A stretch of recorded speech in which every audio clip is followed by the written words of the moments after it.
Olá pessoal, esse é o vídeo 9 da campanha Novembro Laranja. Hoje, no decorrer do dia, nós já entrevistamos duas outras pessoas com zumbido e hiperacusia e agora, não menos importante, para fechar o dia, um depoimento de cura de misofonia. Por quê? Lembrando que o Novembro Laranja é a campanha nacional de alerta sobre zumbido, misofonia e hiperacusia. Porque esses sintomas têm uma tendência enorme de aparecer em conjunto, apesar de poder, em alguns casos, aparecer isoladamente. Então, enquanto as pessoas vão entrando, a gente vai aquecendo os motores aqui. Sempre é importante falar quando a gente tem uma plateia provável com pessoas com misofonia, que existe uma aversão muito grande a determinados sons do dia a dia. E alguns deles estão relacionados aos movimentos da boca. Então, eu já alerto todo mundo, eu estou ciente, estou consciente, estou valorizando, estou me esforçando para não fazer nenhum movimento a mais que possa despertar a misofonia de quem nos ouve. Se acontecer, eu sinto muito, às vezes as coisas não saem como planejado, é uma frequência na minha vida, independente da misofonia. Então a gente pede também a colaboração, a paciência de quem está nos ouvindo. Então, deixa eu dar um oi para todo mundo enquanto a gente aguarda a nossa estrela de hoje, que é a Alice Jéssica. Oi, Pri, Frância, Henrique, Alexandre, Luiz Lully. A Alice tá aqui, que bom. Alice, deixa eu te mandar o convite aqui, ó. Aliás, se você puder, você me pede para dividir a live. Quando você entrou, deve ter aparecido ali um losanguinho solicitar para compartilhar a live. Isilda, Celibela, Luzia, querida, tudo bem? Aline, Ana Cristina, doutora Denise Toledo, Isilda Justina, Ângela Alves, Márcia Deconte, Tininha Ânimos, querida também, Regis Rodovalho, tudo bem? Vamos lá, deixa eu contar um pouquinho para vocês enquanto a Alice acha essa questão da solicitação da live. Eu tive o prazer de conhecer a Alice em maio desse ano, durante a semana estadual, de conscientização sobre misofonia, que só acontece aqui em São Paulo, por obra de um ex-deputado estadual, Gil Lancaster, que tem misofonia, criou esse movimento, mas ele por enquanto é estadual.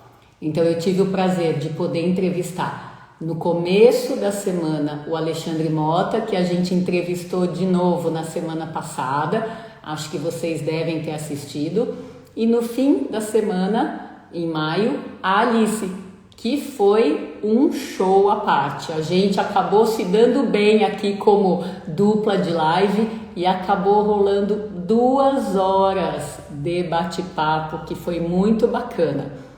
Então deixa eu ver, acho que chegou aqui, deixa eu ver. Chegou sim, Alice. Tô te chamando. Bate-papo de 2 horas, que tá ali no meu feed, mas de qualquer jeito, hoje é uma mini live, é uma das pílulas de esperança do Novembro Olá, Laranja. Querida, tudo bem? boa tarde, Dani. Boa tarde a todos e a todos.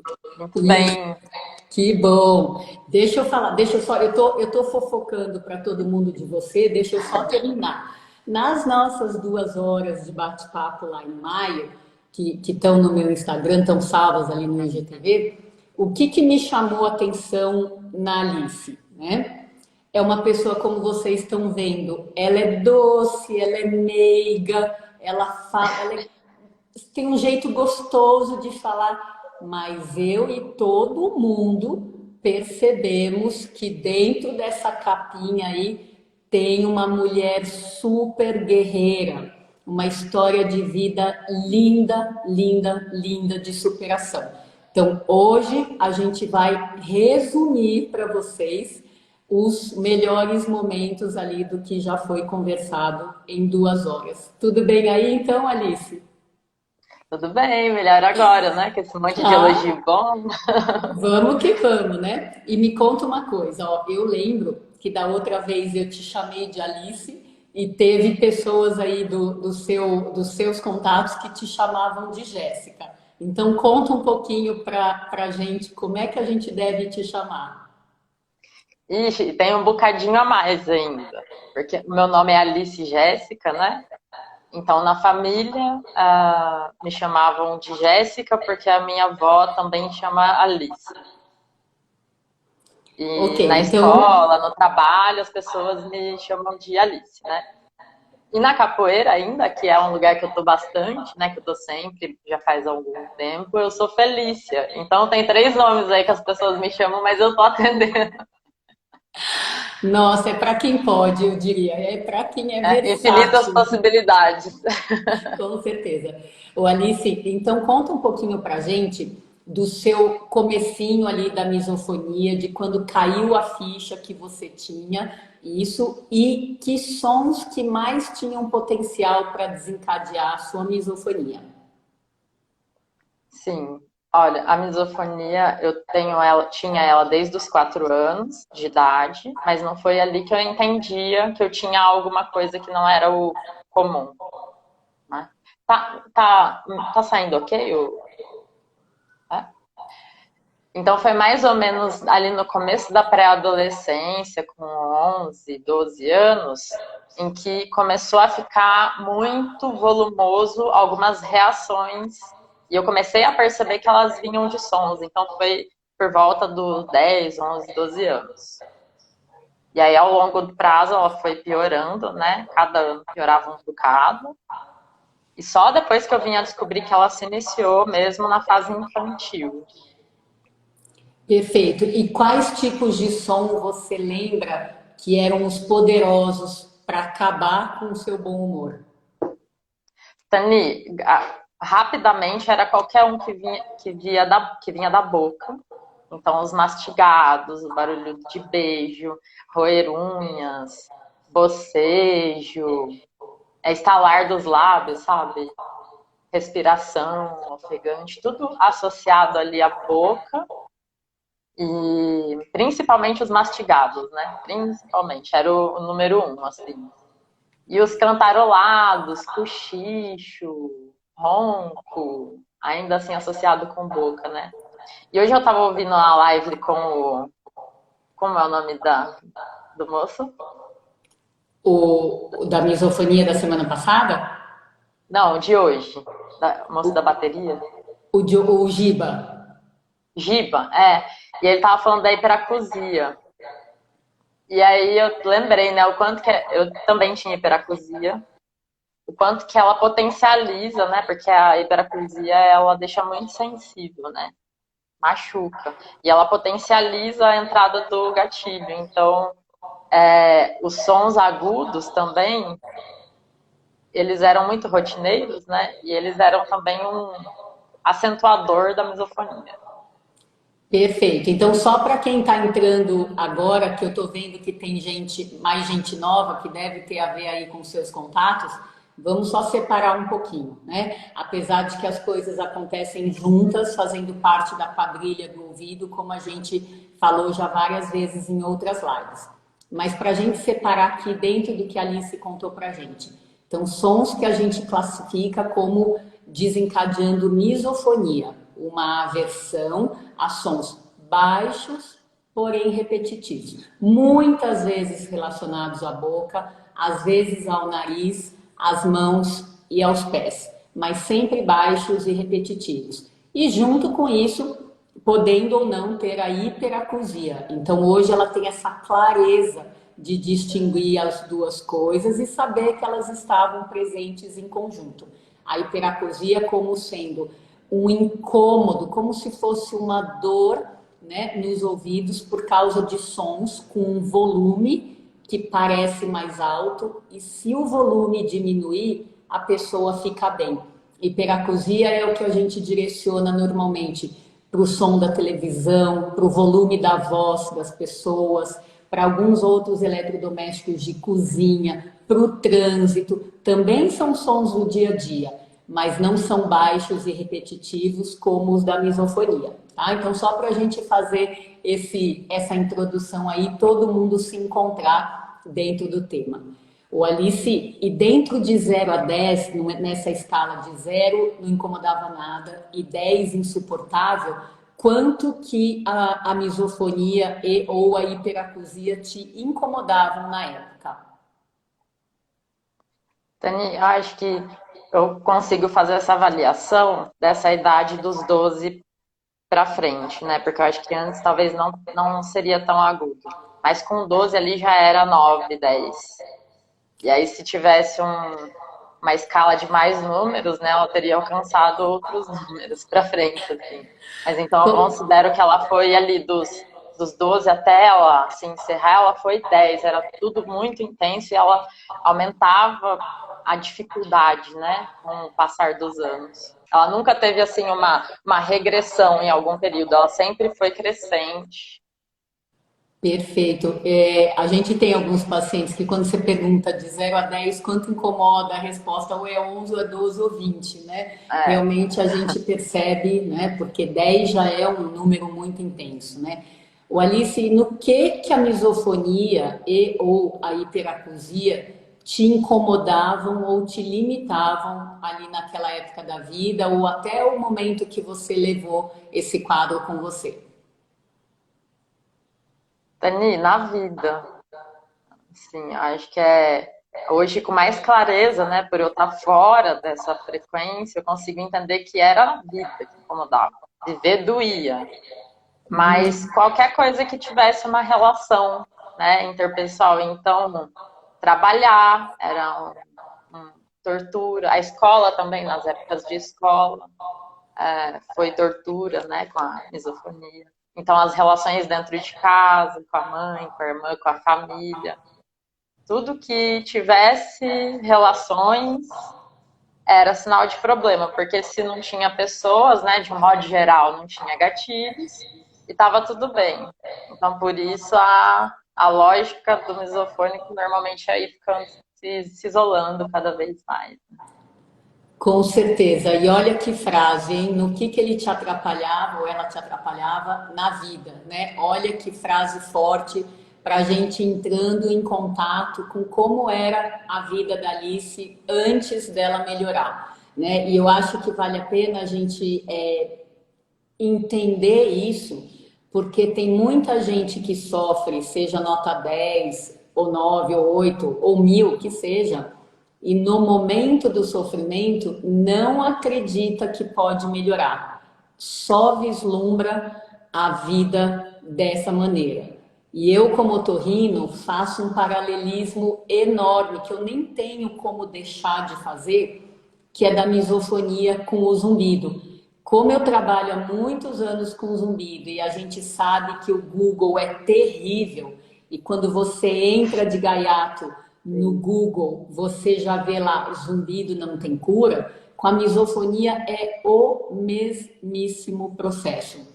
Então, se você não sabe o que é e vai dar uma busca, são N pi fatorial de opções de leitura dizendo que é um quadro novo, recém-publicado, etc., que a vida, qualidade de vida é horrível, mas que não tem cura, né? Então, justamente por isso a gente acabou juntando, né, no Novembro Laranja, o zumbido com a misofonia, com a hiperacusia, porque a ideia é realmente a gente dar luz e dar voz a todas essas pessoas que têm coisas desconhecidas de sentir, não é de ver, sofrem horrores, a qualidade de vida é toda comprometida, mas mesmo assim não tem um norte para seguir, né? Então, tanto o Alexandre, que a gente entrevistou na semana passada, que foi caso de cura,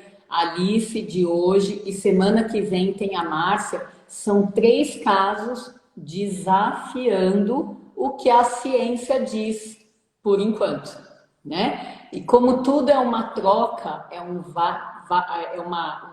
um movimento nas duas direções, a gente espera que mais gente que se anime com o depoimento deles, que perceba que não tem mais os sintomas, venha para esse lado para informar a gente, para que a gente possa fazer aí o nosso banco de dados de pessoas com cura de misofonia e mostrar isso, né? Porque isso é uma ciência mais simples, mas que também precisa ser vista para que as coisas possam mudar aos poucos. Muito aos poucos, porque a ciência é tão crítica, tão rigorosa, com tanta tendência de rejeitar coisas pequenas, que a gente precisa lutar muito para ser aceito na ciência, né? Então, casos como esses que a gente está mostrando aqui no Novembro Laranja, acho que vão poder ajudar bastante a abrir a cabeça das pessoas que nos assistem, sejam as pessoas com misofonia ou os profissionais de saúde que estão aí, que eu já cumprimentei alguns, né, interessados em ajudar a mudar esse panorama. Então, a ideia é que a gente possa ir para frente e ajudar mais pessoas, né? Certo, Alice? Sim, Otani, quero aproveitar esse momento de fala sua e dizer o quanto é importante esse movimento do Novembro Laranja e vocês estarem ancorados e firmes em seguir nas campanhas de divulgação, porque é um conflito, assim. Quando a gente é misofônico e a gente começa um caminho de cura e de autocura, quem tem misofonia ou teve, como no meu caso, normalmente são por muitos anos, né? E aí, quando a gente vislumbra uma melhora, ou como no meu caso, uma cura, é quase que um impulso vital de querer levar esse caminho para outras pessoas que sofrem, porque a gente sabe o que é e a gente sabe o quão difícil é comunicar esse sofrimento. É muito difícil fazer chegar ao outro, ao profissional que seja que não tenha a misofonia, o que é viver com essa perspectiva de mundo, né, de vida. E quando eu me vi curada, eu tive esse impulso, mas todo o meu organismo, ele me fazia um mecanismo de defesa. Tipo, não toca aí, calma. Que eu vejo até que é um caso até recorrente, né? Que a gente comenta lá no grupo do Facebook, das pessoas melhorarem ou se curarem e sair. E eu entendo, porque é muito complicado você sentir, você respirar aliviada e você começa a ter contato de novo com a realidade do outro que ainda sofre nessa intensidade. Existe uma resistência biológica até de repetição, um medo de repetir, né? Então, quando eu vejo o Alexandre todo dedicado, né, na divulgação, em amparar as pessoas que estão no momento de dificuldade, em mostrar caminhos, eu acho de extrema importância, é valioso demais, porque como você falou, quando a gente está dentro do nosso ciclo de ideia da misofonia, a gente não vislumbra um caminho fora. Então, essas janelas que se abrem, elas são vitais. Então, eu queria expressar assim, essa gratidão pelo trabalho de vocês e nosso também, né? Eu agradeço muito por suas palavras e independente ou em paralelo com o Novembro Laranja, você e o Alexandre são dois exemplos de pessoas que eu considero assim um herói e uma heroína realmente dentro desse mundo, né? De se curar, de comunicar e como você falou, de se manter enquanto até outras pessoas poderiam simplesmente estar saindo. Então, esse impulso que você tem, que eu entendo perfeitamente e chegou até mim, até sentir o seu impulso, é uma pena quando a gente tem que brecar isso, né? Por causa da resistência. E eu entendo também, de novo, vou fazer o paralelismo para mais pessoas nos entenderem, porque quando uma coisa vira uma verdade para a gente quer espalhar. E, de fato, a nossa verdade não é a verdade de todo mundo. E mesmo que fosse, nem todo mundo está no seu momento para fazer este movimento de deixar a resistência abaixar para as coisas novas entrarem. Então, a gente precisa estar receptivo e compreensivo para essa coisa que cada um tem o seu momento. Mas eu só te peço, assim como eu tento fazer para mim mesma, não freie demais esse movimento. É só questão de dar tempo ao tempo, porque água mole em pedra dura, você sabe o fim do ditado, né? Sim. Então tá bom. Alice, conta um pouquinho pra gente do que você fez então para poder melhorar aos poucos e daí se considerar curada da misofonia. Tani, basicamente, todo o meu tratamento foi com uma terapia, uma técnica que é conhecida como HQI, que significa homeostase quântica informacional. Ela é uma técnica que ela vem embasada de um estudo científico da física quântica da informação, e ela tem como base a busca das informações que causam a misofonia. Então, traduzindo isso, a misofonia não é o problema. Ela é só o sintoma de um conjunto de situações que você vivenciou e que ela se manifesta como misofonia.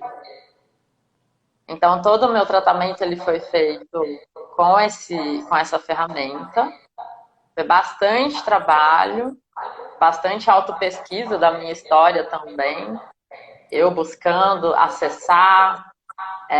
Também usei outras formas de acessar, né? Além da HQI, para trazer essas informações para o consciente, porque muitas informações, assim como o fato causa, o fato principal, né, que desencadeou a misofonia em mim, estava muito apagado, estava numa memória lá no passado que eu nem fazia ideia. Então foi isso, foi basicamente a HQI. E a medicina da ayahuasca também me ajudou muito a acessar esses lugares que estavam mais escondidos, assim, mais enterrados. Perfeito. Ó, como eu já conheço a sua história, né, ficou mais fácil entender o seu conteúdo. Mas eu tô lembrando de quando eu não conhecia a sua história, né? E eu vou fazer umas pontes, então, para facilitar para outras pessoas. Eu hoje, como médica, como formação, tendo tido a formação convencional, né, da USP, e tendo encontrado a necessidade de abrir a cabeça, ampliar os horizontes, justamente porque eu escolhi tratar pessoas com zumbido numa fase que, né, não tem cura, era a verdade absoluta. Eu hoje tenho, por causa desse crescimento, dessa expansão de consciência, eu tenho essa visão de que doenças graves de repercussão sempre tem uma história por trás, muito além do físico. Então, minimamente o emocional, a gente tem que buscar.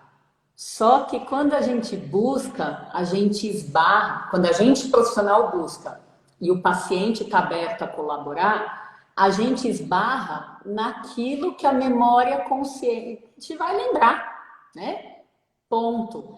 E como a Alice explicou muito bem na outra live, ela precisou acessar memórias inconscientes, né? Memórias traumáticas que todos nós guardamos dentro de nós e que estavam ali gritando, entre aspas, né? Gritando para serem ouvidas, para serem remexidas, para serem transformadas, tá? Então, hoje, a minha visão como médica disso é muito tranquila, eu aceito numa super boa e vou torcer para que este meu depoimento possa ajudar outros profissionais de saúde, porque eu sei que a gente não aprende a pensar assim, seja na faculdade de otorrino, na residência de otorrinolaringologia ou na especialização de audiologia, a gente não aprende. E no fim, tanto o otorrino, como o fono, como o psiquiatra, como o psicólogo, como o neuro, são profissionais de primeira linha no atendimento a pessoas com misofonia. Então é muito importante que a gente possa extrapolar um pouquinho só da parte física do ouvido, da via auditiva periférica e central, para poder entender que embaixo do tapete de cada pessoa com algo muito impactante tem sempre várias poeiras, várias memórias ali que a gente precisa olhar ao invés de fugir delas com medo de descobrir alguma coisa, né? Enfim, Alice, você se sente à vontade hoje de contar para as pessoas qual foi a memória traumática que você acessou lá na infância? Sim. Antes de falar, eu queria só dizer que eu acho que isso não é um paradigma só da área médica, né? De entender as questões, né? Várias das questões físicas como apenas físicas, né? É uma questão social também. Porque pouco a gente foi ensinado a entender os nossos sentimentos, né? Na infância, a gente foi ensinado a engolir choro, a não ficar brava, né? A se controlar daquilo que é natural, aquilo que é impulso de vida, assim. E aí a gente vai anulando essa percepção mais fina, né, da vida, que são as emoções, e fica entendendo tudo como materialidade, fisicalidade. Então acho que é uma quebra social. Hoje a gente tem muito mais acesso à informação do que há 10 anos atrás, em relação às emoções, né? Vários tipos de terapia se abriram para a gente. Então é uma quebra que a gente está construindo juntos, né? A área médica e, não, a área médica e todo mundo. Todo mundo, exatamente. Né? E aí sobre essa memória, Dani, antes de acessar essa memória, teve como você falou, essa memória estava muito inconsciente. Se alguém me contasse que isso aconteceu, eu ia dizer, não, imagina. Então, antes disso, eu passei por muitas situações traumas, onde eu não me vi cuidada, eu precisava de um cuidado e as pessoas que seriam responsáveis pelo cuidado não faziam, ou eu sentia como se não fizesse. Aí depois eu passei por muitas situações de controle, onde eu me sentia controlada pelo ambiente, pelos parentes, pelas relações. Então, foram vários degraus, assim, antes de chegar no fato em si. Aí, que mais?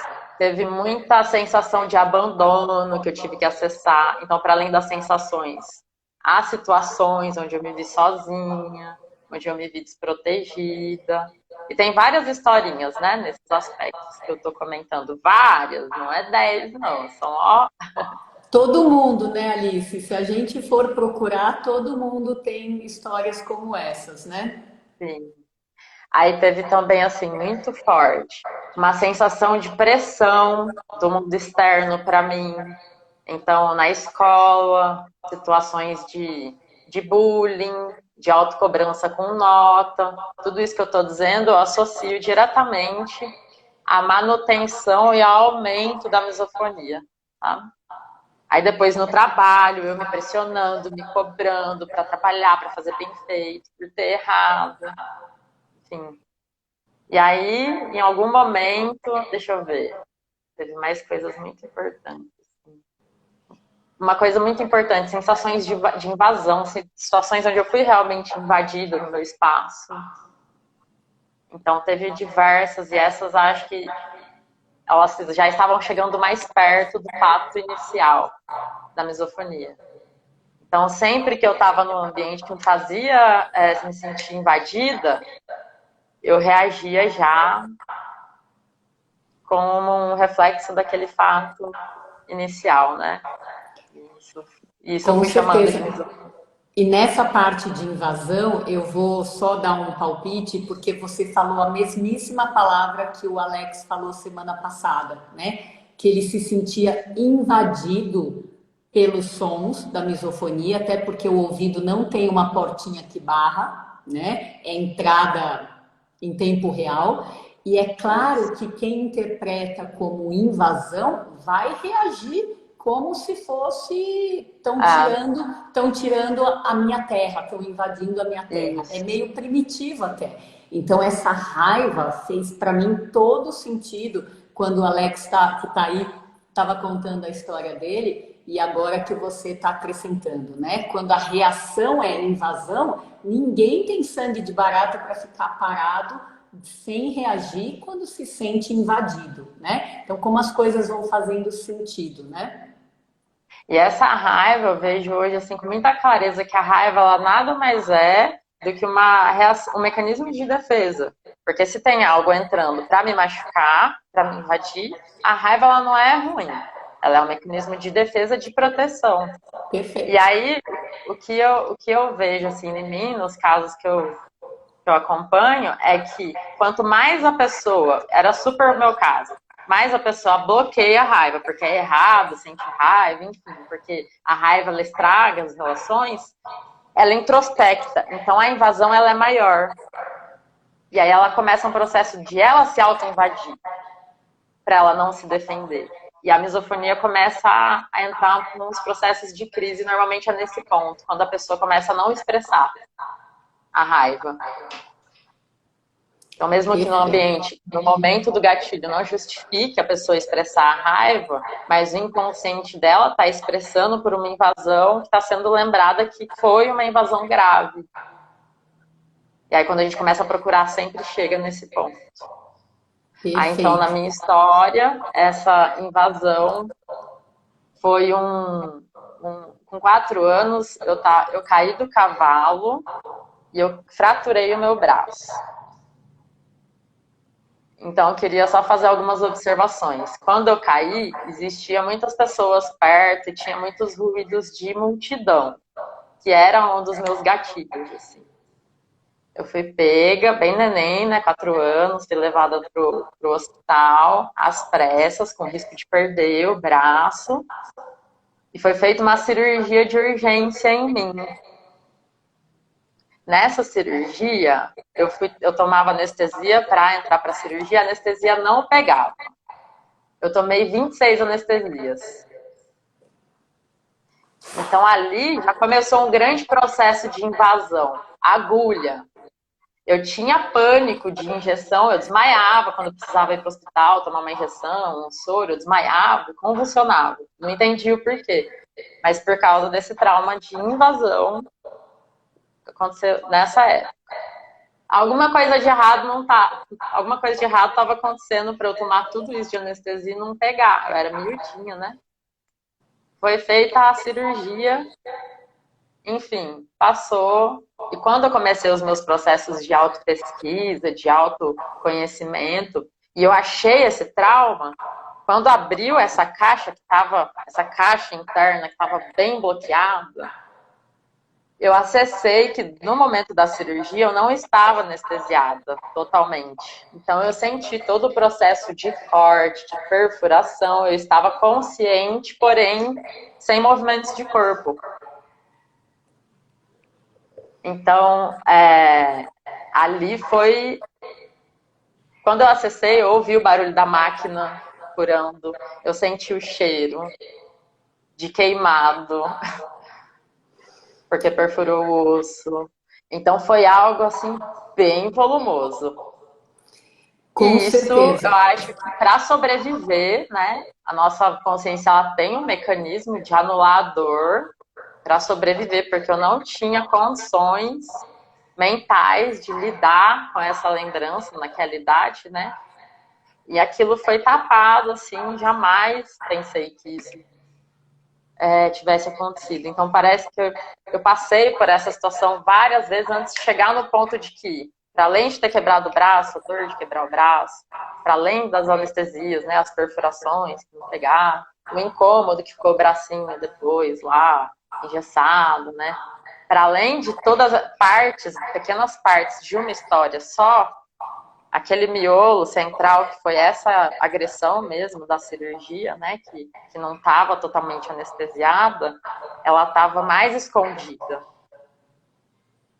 Então, por mais que eu lembrasse dessa situação, eu não lembrava dela por completo.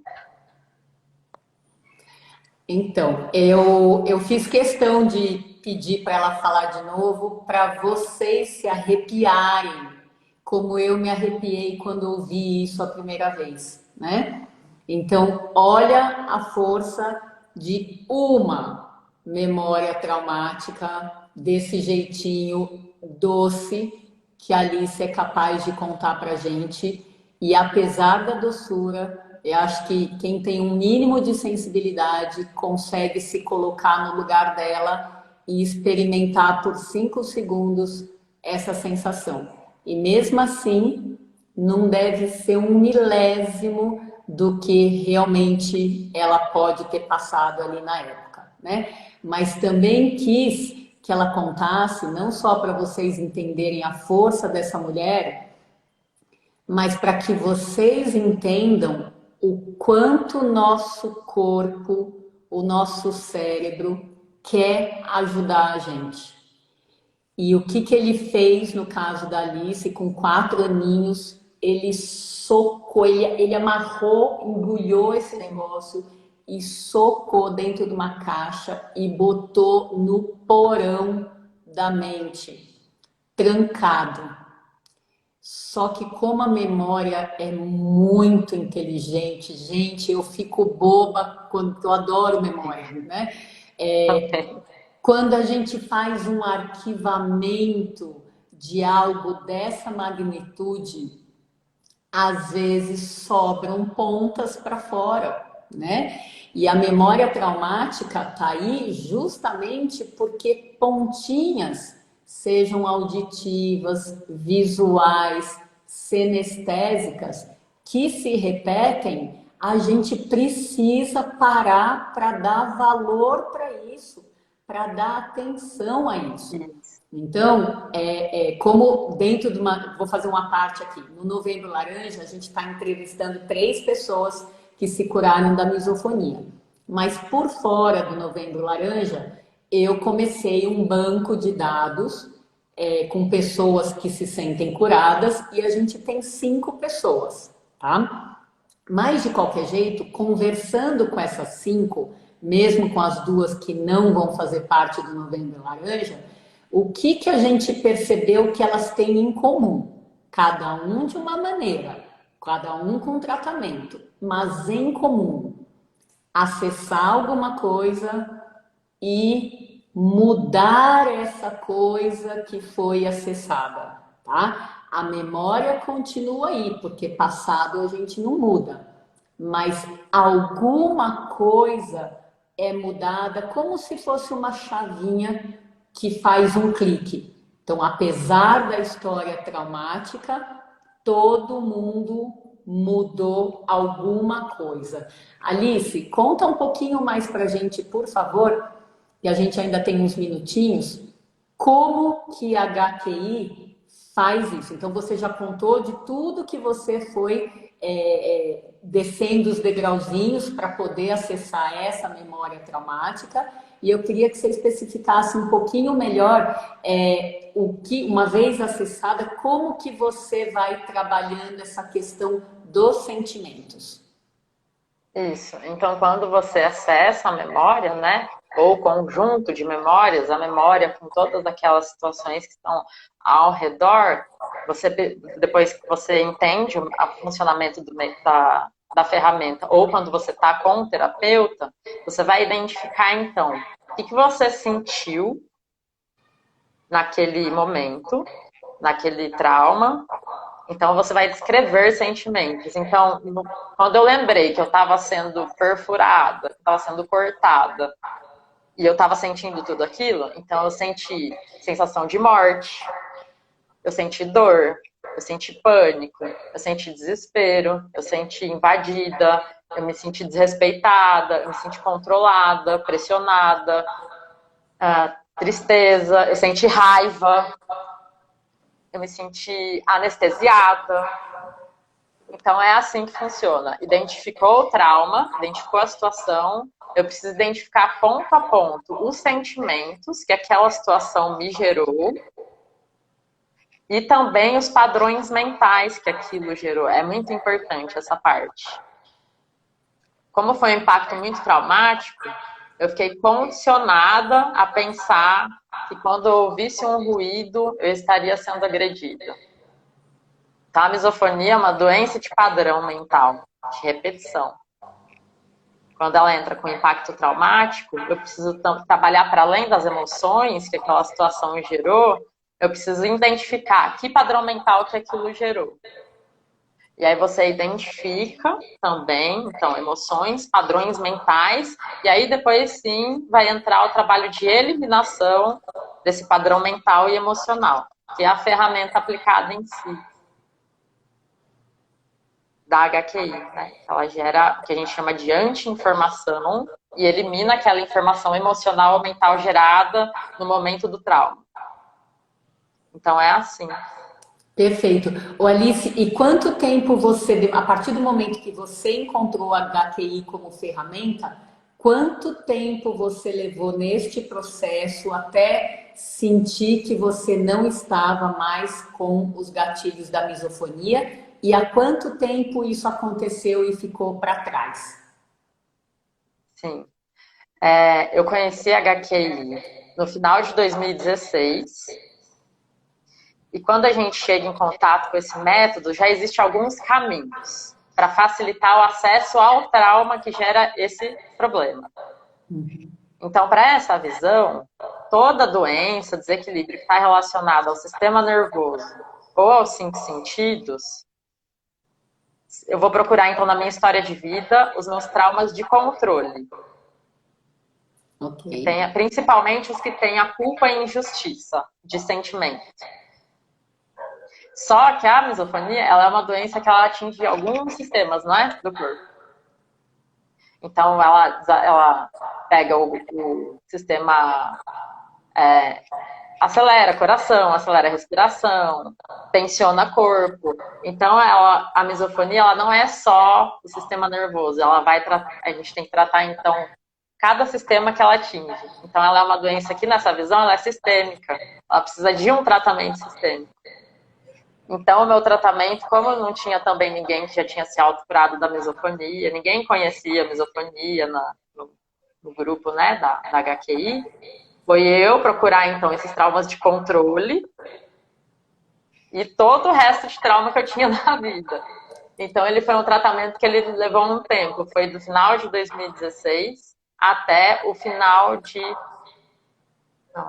Até final de 2018 foi quando eu percebi que a misofonia pela primeira vez ela baixou. Ela estava tipo nível 6. No começo do ano ela voltou com muita força e foi ali em abril que eu descobri esse fato do braço. Então foi em abril de 2019, não, foi pelo começo ali de 2019 que eu descobri o fato do braço e a partir dali eu já não enxergava os gatilhos. Perfeito. Então, eu comecei a observar essa autocura foi, então, no começo de 2019, que eu comecei a desconfiar que tinha sumido. E aí eu vim observando, mais ou menos em abril, maio, não sei muito bem, que eu entendi que eu estava curada. Então, foram 2 anos e 4 meses de tratamento. Perfeito. E é 1 ano e meio, mais ou menos, que você se sente curada, né? É isso, mais ou menos. Perfeito.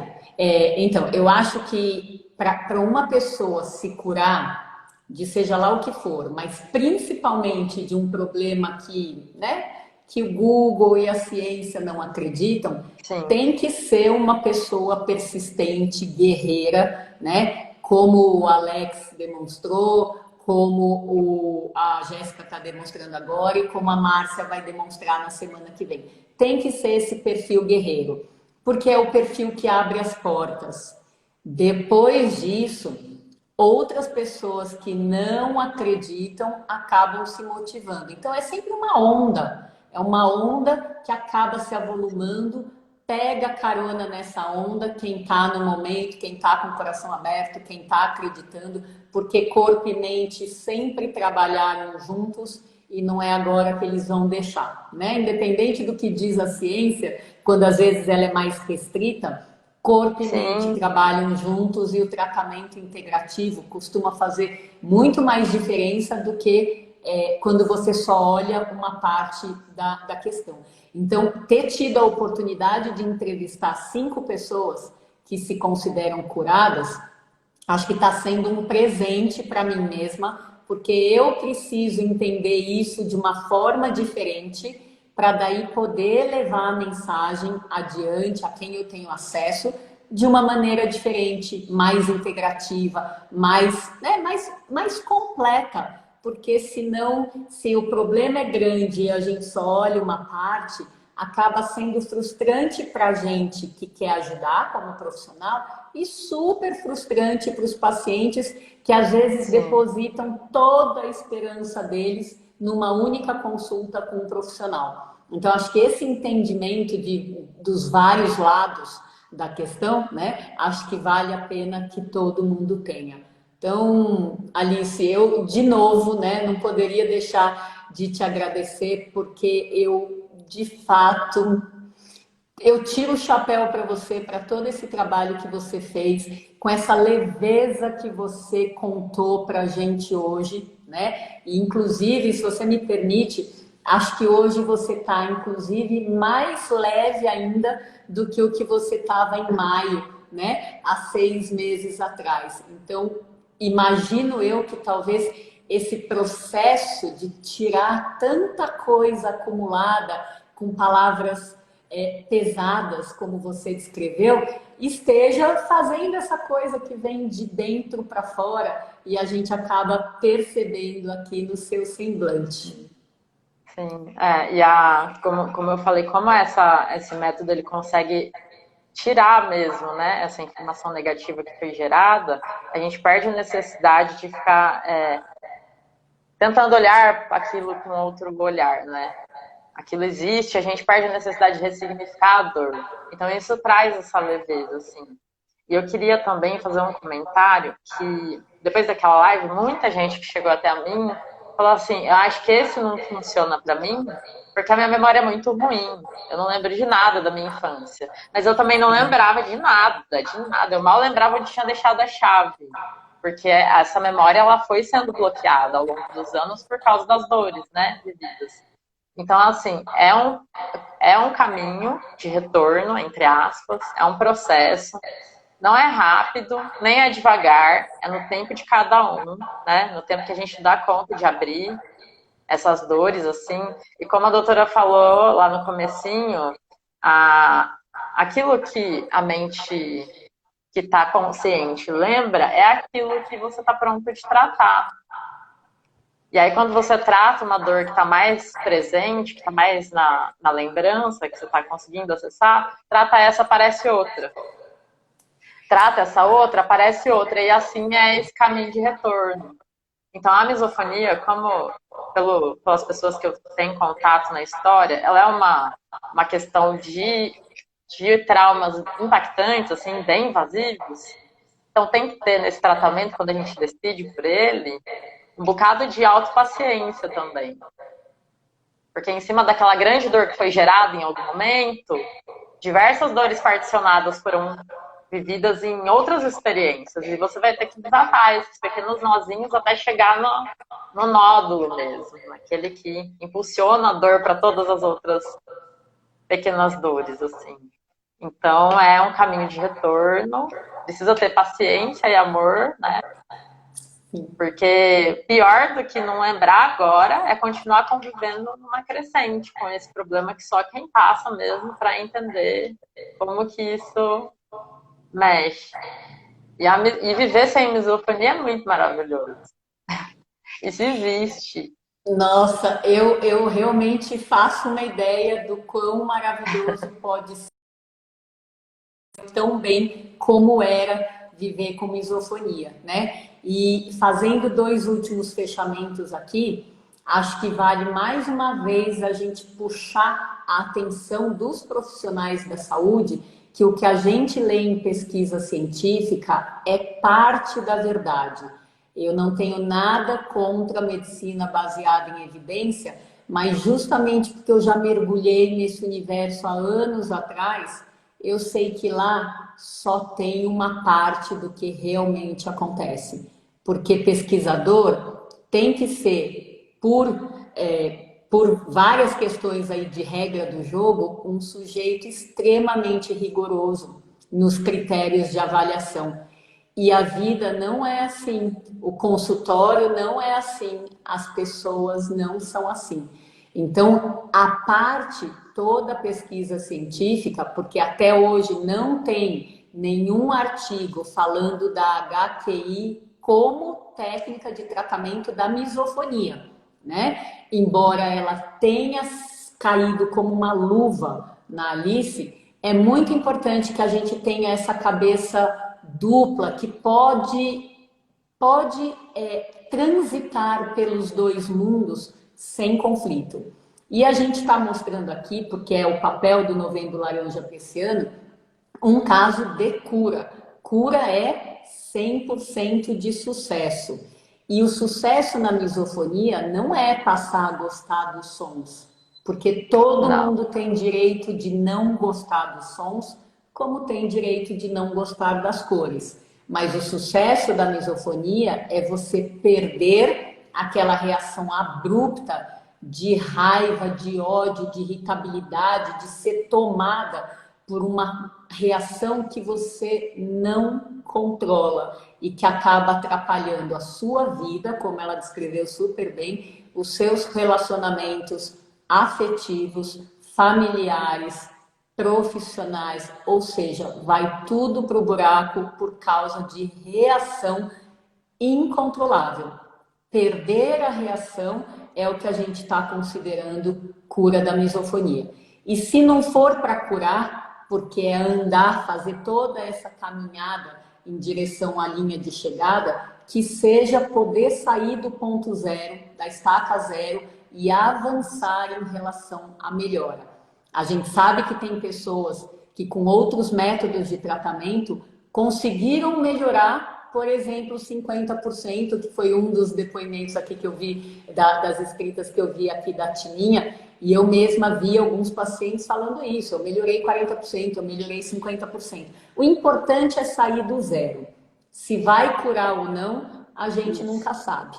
De qualquer jeito, fica aqui o relato da Alice como uma pessoa que cruzou a linha de chegada. E como vocês viram, não foi fácil.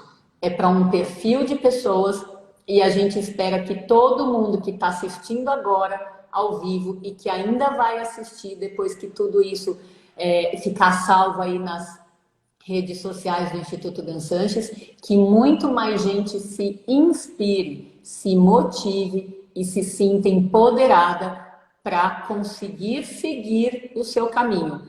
Porque eu acredito que assim como na misofonia e no zumbido e na hiperacusia, não existe um caminho só. Existem vários e a gente tem que ver o que mais tem a ver com aquele paciente. Alice, alguma coisa mais para você falar para fechar aqui a nossa live? Sim, queria dizer assim que para chegar em 100% de cura da misofonia, eu cheguei primeiro em 50%, né? Então, se tá em 50%, pode chegar no 100% também, não tem que ter autocobrança. Talvez não seja o tempo ainda, talvez não esteja preparado para acessar aquilo que causa esse problema. E tudo bem de ser assim. Tudo bem de demorar mais ou menos, né? Porque a gente espera que cada vez mais, conforme a gente for entendendo a natureza, né? Desses sentimentos, dos comportamentos que mantêm a doença, a gente diminua o tempo do tratamento. Mas enquanto isso, a gente vai entendendo primeiro como que funciona, né? Essa natureza interna da misofonia. E a gente vai avançando isso com o passar das pessoas que buscam essa cura e essa autocura. E a outra coisa também que eu queria deixar assim para encerrar é que uma das coisas que eu venho observando mais forte, que mantém a misofonia nas pessoas que já estão no tratamento, que de repente já deram vazão a sentimentos pesados, é ainda essa não sustentação daquilo que a sua natureza mais interna pede. Então, as suas vontades e os seus desejos reais, em nome de cumprir a vontade e o desejo do outro. Normalmente, esse outro é a principal fonte de gatilho. Então, por mais que a pessoa ela não concorde, questione, entre no embate com aquela fonte de gatilho, ou aquela pessoa que mantenha um certo poder sobre o misofônico, a pessoa ela não sustenta a sua vontade e os seus desejos próprios em nome de continuar se mantendo naquela forma do outro. Então, eu queria deixar essa reflexão. Quanto de nós mesmos a gente bloqueia e nega para cumprir algo que nem faz sentido para nossa essência.